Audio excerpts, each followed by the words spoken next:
Today I'll be working on my 2002 Tacoma V6 automatic 4x4, doing pretty much the whole front end suspension.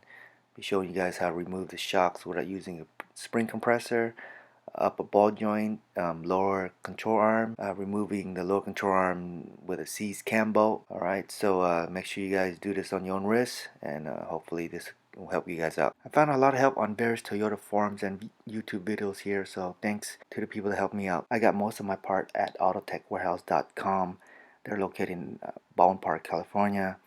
They have the best selections as far as for parts and prices, so check them out. If you do need to order some parts, and if you are local from here, I advise you to order it online and do a will call pickup. And for my Bilstein 5100 series, I got it from DownSouth Motorsports. Alright, so let's get started. And remember, please do this at your own risk. As you can see, before I loosen this nut up here, what you want to do is loosen your lower control arm bolts, which is, let me see, right there. That's the front one. Make sure you mark it where the position is so you can get it realigned. There's one in the rear. There, which is right there. Move the link stabilizer. I already loosened my up ball joint, which I already replaced, and I'll show you how I've done that. Remove 4 screws at the lower ball joint. I still left 1 screw holding, which I will be removing.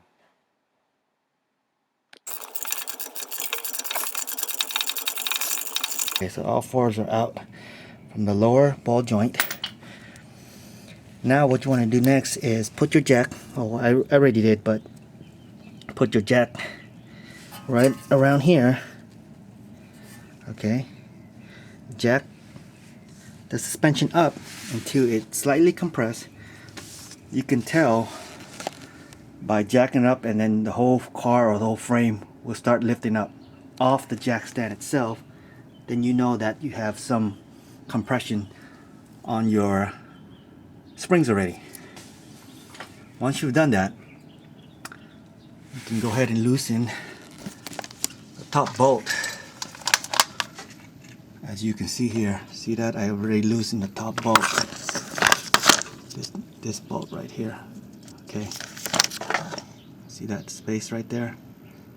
Okay, and you still see that the spring is fully compressed. Well, not fully compressed, but has some load onto it. And you notice that this shaft or the shock will start to lower.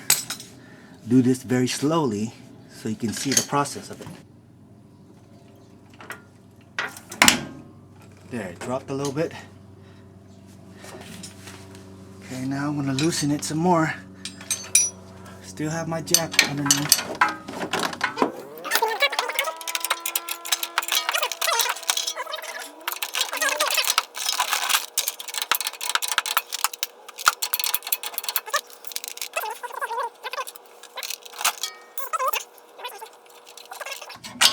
Alright, here we go.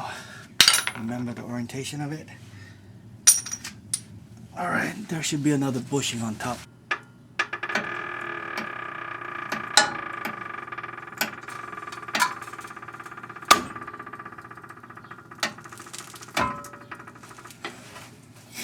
It's already down. Okay. The spring is decompressed already. So now you can loosen the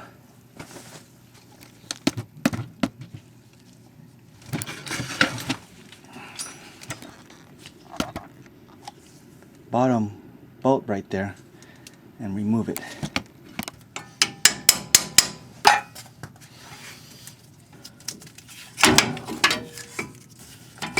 Three nuts up here. Okay. Shock drops down. There we go.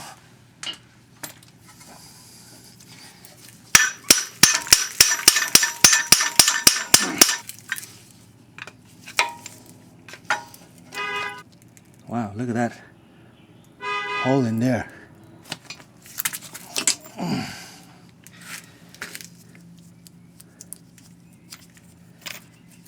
Remember the orientation?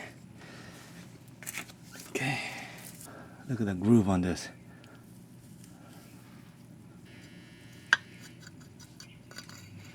Causing that uneven. Here's a stock plate. Here's a stock one I'm going to put on. The hole should be nice and round. Not like that.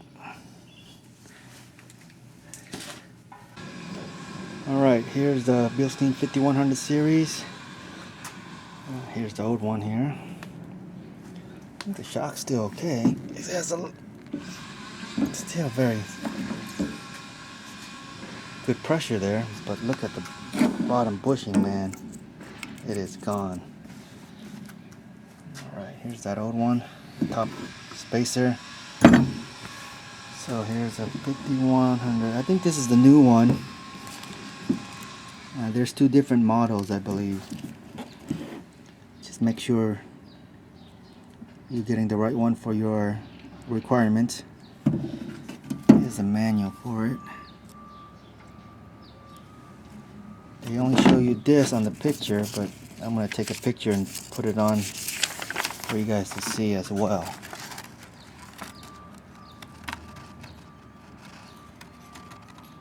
All the safety requirements. It really doesn't say if you should use this old bushing, but one of the forum members on Toyota World said I should put this over, and I'll explain here. Comes with this package here. A big washer. These big washer here are for your bump stop. If you, according to the instruction, if you use the highest setting, this snap ring or C-clip, whatever, you put it at the highest rating, you have to put that washer underneath the bump stop. Okay.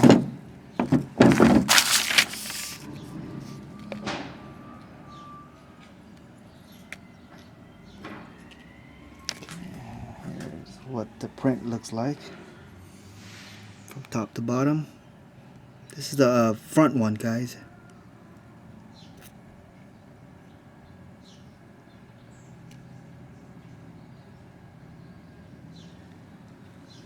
Okay, so make your adjustment whatever height you want. Bottom one is your stock, and then it slowly increased to 0.67. Next notch is 1.33, and then the highest one is a 2-inch lift at the very highest. And when you use this 2-inch lift, make sure you put the washer underneath your bump stop. So as you can see, this one here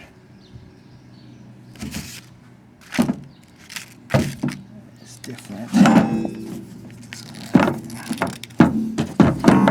than my old one here. And the old one has this little thing here that comes out for this to sit on top, like so. I'll stop here. And there's other model of the Bilstein 5100 has the same type. Mine doesn't, so I has a little confusion if I should use this over, but again, I'm gonna trust one of the forum members to place it over.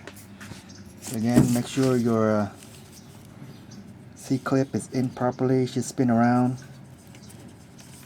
Okay, I'm going with the third setting, 1.33 inch lift. Put the boot that comes with it, and it has a built-in washer or something, what it's called here, a boot adapter, I believe. Okay, that sucker in.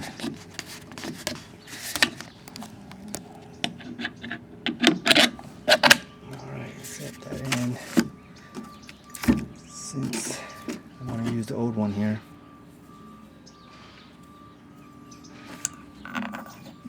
Okay, and then, oops, I should have put this one in here first. That's the bottom plate that comes with it.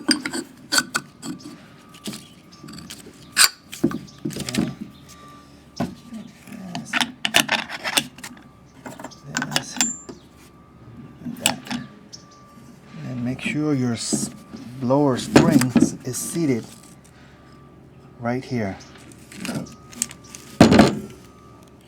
This part should sit right here.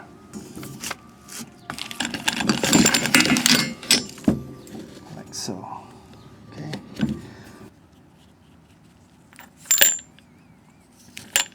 Alright. Control arm is still loose.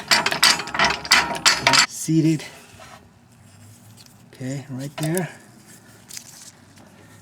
Right here's my upper plate.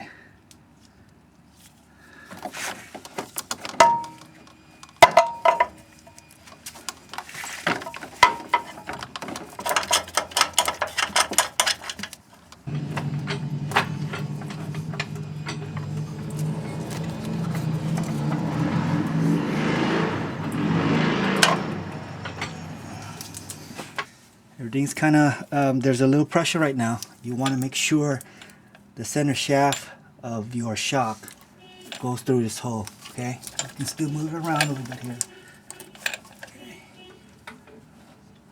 Okay. Tends to slip off this. So be careful when it starts to slip, back it off and reset your jack position. There we go.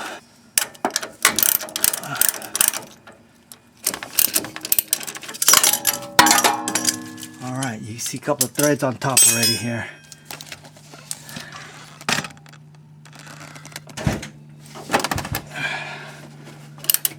Just get it snug. Not tight yet. Let's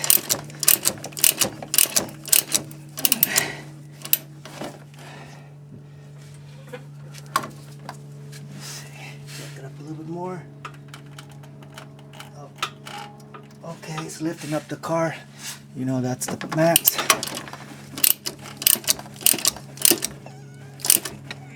Okay, it's getting tight right there. I'm not going to tighten it anymore, but I will follow up on that. Okay. Now, you're done with that.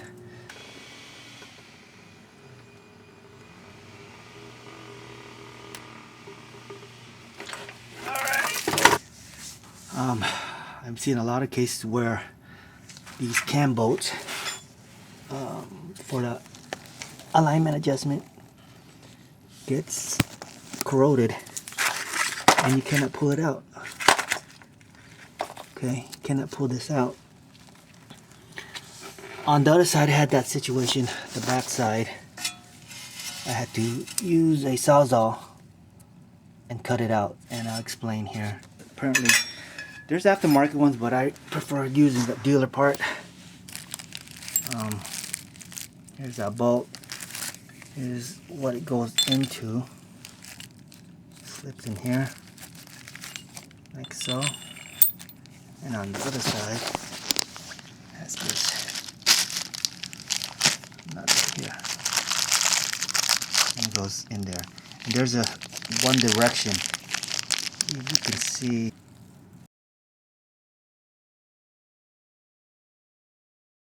You will have enough room. Just get a screwdriver, a flat one, like this. Hit it in so you have some space, and then you can stick that blade right in here. It'll cut right off. This other side, same thing. See, I cut it right there.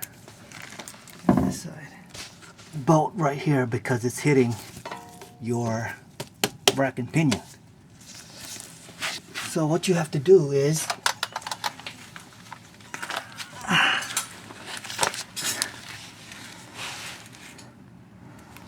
loosen that bolt, of course. you're gonna have to loosen your rack and pinion bolt. Okay, that's the big one right here. The big nut. There's one on top. You follow this down. It'll be on top up here. Okay, you can get a ratchet in there, and then the two bolt here, up and lower, just like this here. Bolt here, up and lower, just like this here. Okay, and remove your couple of bolts on your steering.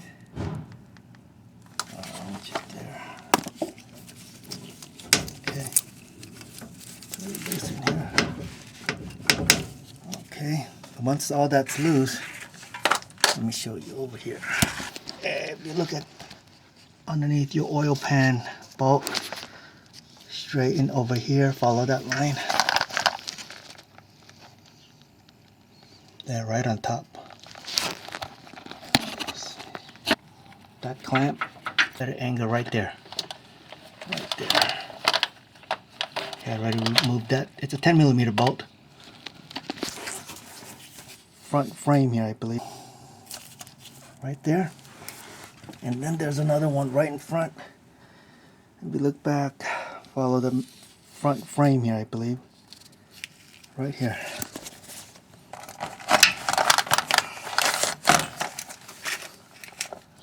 Okay.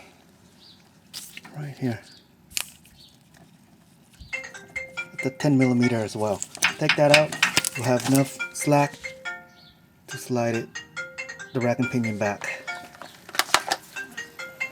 Okay, it helps if you kind of knock that front bolt. You'll this bolt right here is mounted to your rack and pinion, which is, it comes on the other side. Try to pound it back, but it's gonna hit this part here. I think that's your front wheel drive assembly here. So just hit it back far enough. I'm not gonna take it out, so but I was able to get it out. That would give you enough room to wiggle this out, and it does come out. I just put it back so it wouldn't be hanging on your power steering line up here. Okay, but that would give you enough room so you can slide this out in order for you to take this bolt out. And same goes for the other side. For the other lower control arm, I have to do the same, see? Because this bolt is gonna hit right here, and you can't take that out. See, I put a new one on. Really, the front one came off easy for the cam bolt I'm talking about. The back one, I'm having the same problem.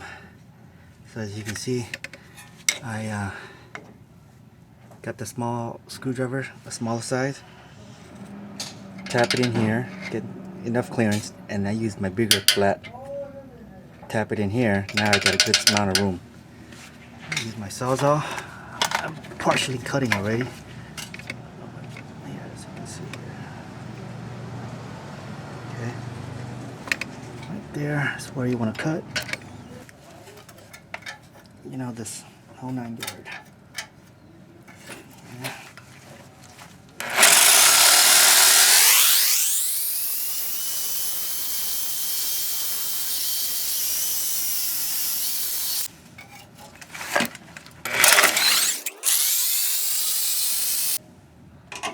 This,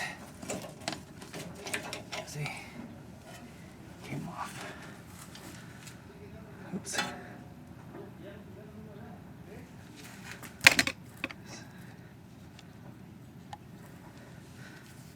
Okay, you can get most of it cut, maybe more than 3/4 of a way.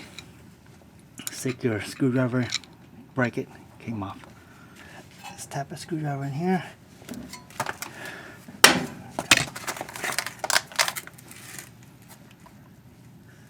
See, when I tap that screwdriver in, gave me clearance right here to stick in your Sawzall blade.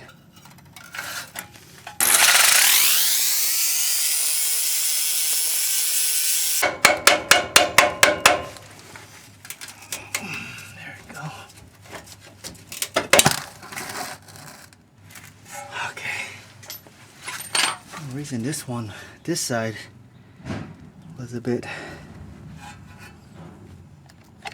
longer or harder to cut, but it was able to cut. Maybe because it was cutting right at this point. Then this. Okay. Just got it in time for lunch.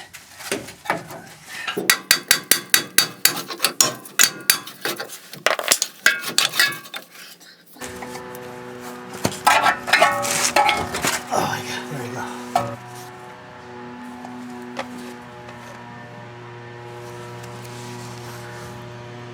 Point.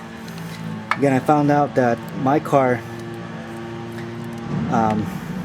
qualifies for the recall. There's a recall on this ball joint here, so I ended up returning my ball joint, waiting for the dealer to get the part and they can replace this for free.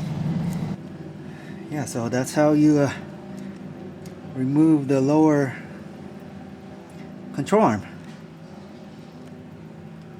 The rest is pretty much easy here. The upper control arm, like I said, I replaced it already. It's just too big.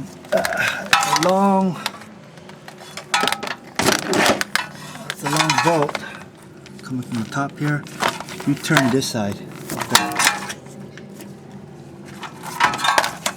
Just the big bolt here. You turn this side and it comes that way. And you're gonna have to remove some of the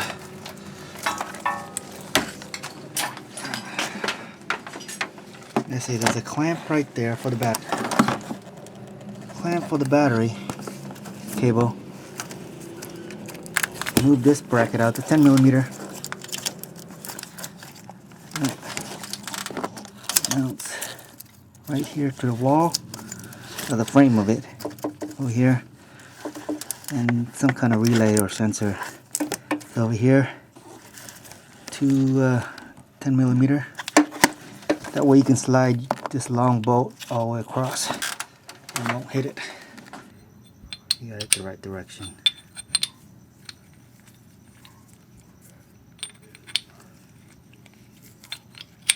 Okay, don't forget again when we remove the lower control arm that the back bolt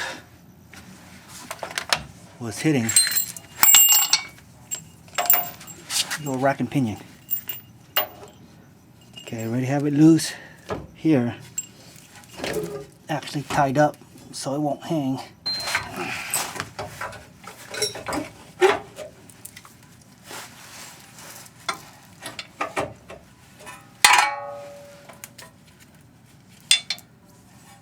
This back one goes in first.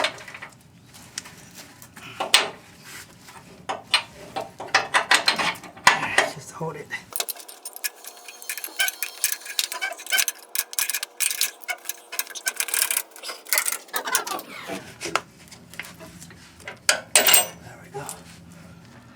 Putting back the rack and pinion, bolt here.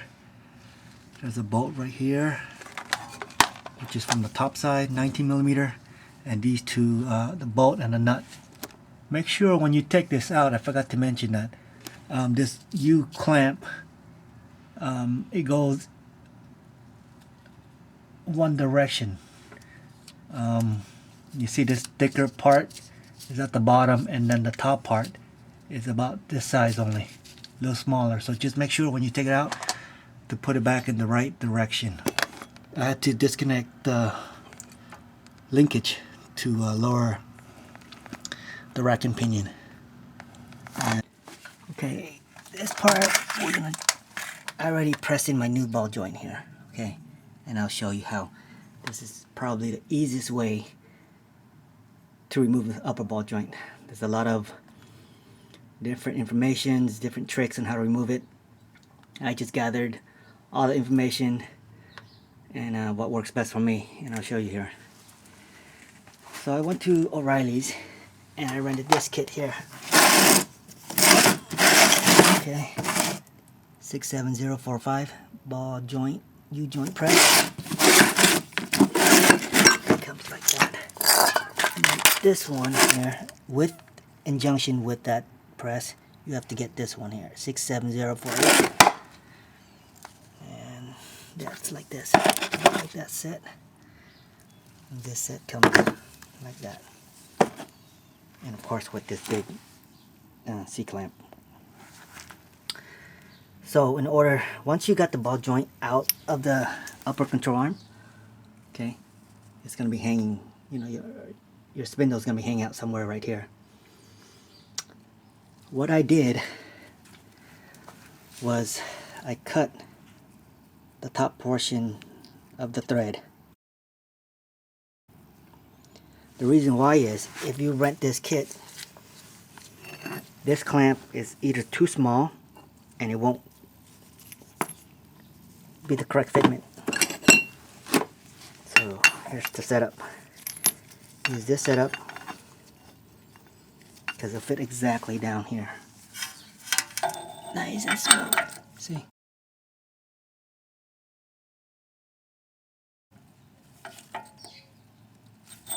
Okay. That's at the bottom. This ball joint is here, like so. And the top, use this plate here. There's two sides. The smaller one, smaller diameter. Okay, so in order for this to fit, I had to cut the upper thread. You notice that upper thread here.